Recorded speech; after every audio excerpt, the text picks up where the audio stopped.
My name is Howard Berry. My son Josh is the forgotten soldier from the first Fort Hood shooting.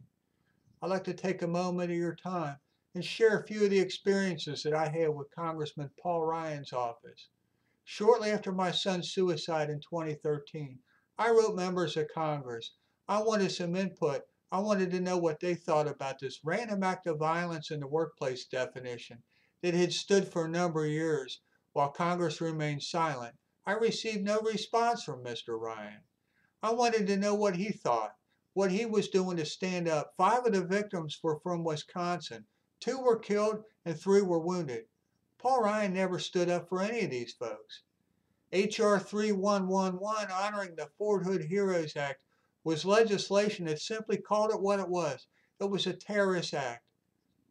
Paul Ryan did not sign on as a co-sponsor. Paul Ryan did not support this. I just don't understand the indifference. Since the shooting, there have been 6 suicides. Soldiers and family members have died waiting for help that never came. Members of Congress just stood idly by. They did things like they changed the definition of it. It's like playing Scrabble with the truth. Pivot and point politics at a level where men and women that volunteered to defend our freedom were left behind. How do you explain that? You know, if this had happened to your son or your daughter, how would you feel? What would you do?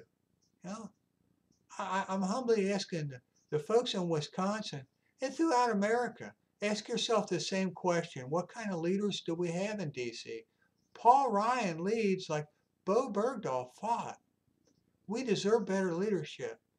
Maybe we should give him an opportunity outside the Beltway this year, I think he's earned it. God bless. I miss my son.